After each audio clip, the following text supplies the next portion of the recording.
I'm gonna get this out early so people can just write this on their notes and ready. The best recovery thing on the planet, the best recovery protocol, piece of equipment is a freaking good training program where you manage the load, intensity, and stressors. There is nothing better. You can do everything you want to actively recover. It will never supersede a bad training program where you're doing unsustainable training loads. That's just the truth. So for instance, we know lots of people get shin splints. You can ice them all you want. You can foam roll your calves all you want. You could stretch, you could dry needle. If your training loads are unsustainable, that is the thing you need to focus on and adjust. You can do all this type of active recovery. And the problem is, depending on the recovery, it might not even be something that's helping you recover. It could be increasing time. So for instance, with soft tissue, have you ever seen where people get scraped or they get cupped? Oh, yeah. I've done it. I've done it.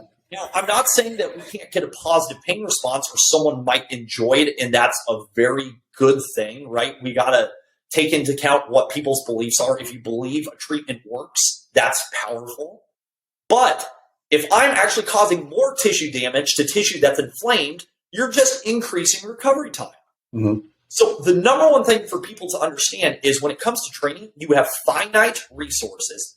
That means every week, every day when you go to train, you have only so much adaptation currency. It's almost like an allowance, right? The adaptation currency you spend strength training is the same you spend doing your cardio. We don't have different currency. It's not like the euro versus the US dollar. People think it's different. So the money you spend strength training is the same money you spend running, which is the same money you spend swimming, which is the same money you spend in your life. So we have only so much that we can spend. Now, when it comes to resource recoveries, which would be energy substrates, our psychological bandwidth, all that stuff, we only have so much we can spend. So we're always competing for recovery and time resources. So if our training program is poorly designed, and why these are so poorly designed is because we generally have strength coaches who have never done endurance training, writing a program for strength. But then when you add endurance training, you have what's called concurrent training or hybrid training, where we're taking opposing stressors, because people all think what cardio and strength are bad for each other. Like if you do too much cardio, you're going to get weak. If you do too much strength training, you can't have good endurance. So what you have is you have programs designed by those people, or they weren't designed with the opposing stressor in mind. So here's an example. I'll see a lot of people. I'm kind of watchful guarding on the Discord chat or Reddit or subthreads, and I see all these people talking about all the injuries they're accruing, all the times they're getting sick, all the plateaus they're hitting. And they're not asking themselves, should I be doing this, or how this is all playing together? They're just doing stuff and making it hard. So we have to understand what stressors do to the body. What does strength training do at a maximal effort? So if I was doing maximal strength training versus rate of force development, if I'm doing a zone 2 run versus if I'm doing a zone 3 run, if I have a run where I'm doing more downhill, that's more eccentric stress. So what I'm getting at and what people are going to be starting to think about is you need to prioritize good concurrent training.